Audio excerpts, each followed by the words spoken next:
Sveiki, žmonės Lietuvos. Taigi, pagrindinis šios savaitės klausimas yra aplamai toks vienas iš pagrindinių klausimų. Visgi, Linai, tai kaipgi tu žadi sugriauti šitą sistemą? Taigi vėl pasikartosiu, šitą sistemą sugriausiu ne aš. Šitą sistemą valdančiųjų landsbergistų sugriausime mes. Taip, savo ruožtu aš galiu pripažinti, kad jie iš ties sukūrė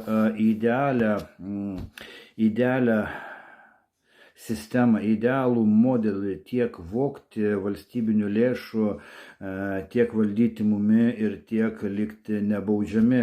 Taip, jie apsistatė tokiais įstatymais, kad nei vienas paprastas Lietuvos pilietis neturi nei menkiausio šanso pareikalauti atsakomybės už jų kenkėjišką veiklą valstybės atžvilgių, už jų vogimus, tiek atvirus, tiek slaptus ir už visą šitą veiklą, ką mes ir taip žinome. Jie taip lengvai nepasiduos ir iš ties, kad sugriauti šitą sistemą, mums reikia sukurti taip pat kažką labai galingo, galbūt netgi galingesnę už esamą jų sistemą, kurie ją tobulino kartu su amerikonais jau daugiau nei 30 metų. Ir žinote, šitas modelis iš tikrųjų yra. Aš negaliu jums atskleisti, kaip jis veikia, tačiau pasakysiu aptakiai. Pasakysiu kaip sąmokslo teoriją, o jūs galvokite, gerai? Tam, kad sugriauti šitą jų esamą sistemą, mums reikia sukurti to griovimo modelį. O tam mums reikės dviejų dalykų. Tai savo prezidento ir referendumo. Reiškia, pasvajokime iš pradžių, ne? O kas, jeigu per ateinančius rinkimus jūs daugiau nerinksite tokio kandidato į Seimą, kuris nepasirašys kolektyvinės sutarties su rinkėjais, kad kasmet jis bus reitinguojamas jo pasitikėjimui jo paties rinkikų. Ir jei bus išreikštas nepasitikėjimas, jis bus atleidžiamas.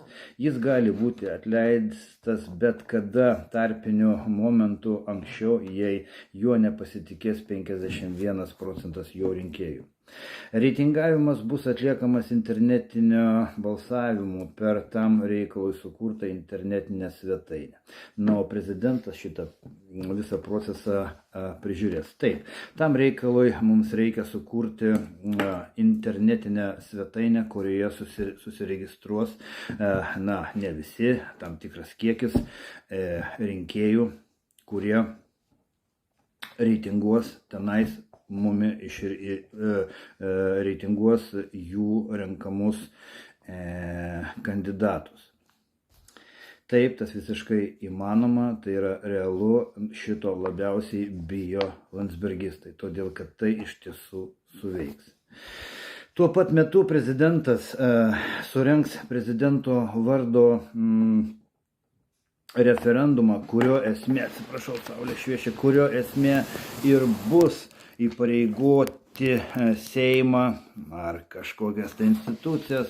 Ta prasme, mes šitą suformuluosime, bet esmė šito referendumo ir bus privalomas kolektyvinės sutarties pasirašymas norint kandidatuoti.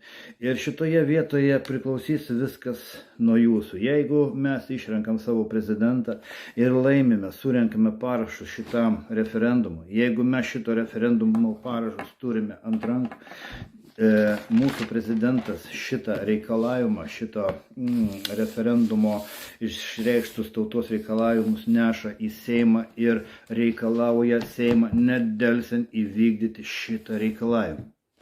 Be abejo, landsbergistai beveik 100% panaikins šitą referendumą bet kokią kainą, o šito mums ir reikia. Prezidentas, pasinaudodamas savo teisę, atleis Seimą velniop už tai, kad Seimas nevykdo teisėtų savo tautos reikalavimų ir to pagrindo užteks atleisti Seimą. O kas toliau? Toliau nauji Seimo rinkimai. O toliau jūs vėlgi neišrinksite nei vieno kandidato, kuris nepasirašys šitos kolektyvinės sutarties, kad bet kuriuo momentu kandidatas galės būti atleistas ir dar galbūt net pareikalauta atsakomybės. Štai bus pirmieji žingsniai, kaip jūs pradėsite įgyti savo realią valdžią šios valstybės valdyme. Tai iš tikrųjų suveiks. Mums tai reikia 2 dalykų, na galbūt 3. Tai pirmas - išrinkti savo prezidentą, laimėti referendumą, bet pagrindinis dalykas - tai pagaliau patikėti savimi. Čia šitas žodis patikėti galbūt netinkamas. Reikėtų vartoti žodį žinoti, kad jūs laimėsite. O padrasinant jumis aš galiu pasakyti, tiesiog priminti keletą pavyzdžių, nes dauguma galvoja, kad Amerika yra tokia galinga, kad jos patraukti į šoną nėra įmanoma. Deja, skeptikai, aš jūs nuliūdinsiu, Amerika nėra nenugalima, jinai yra pralošus jau begalę kartų. Priminsiu jums Vietnamą. Taip, ten buvo pralieta daug kraujo, tačiau jie pralošė iš ten nešdinas. Štai visiškai neseniai jie bėgo iš Afganistano, taip pat pralieja ten kraujo, bet jie iš ten bėgo, palikdami savo tankus, savo lėktuvus ir tuos pakalikus, kurie padėjo žudyti savo gentainius, savo tautiečius. Taip pat jie bėgo ir iš Kubos.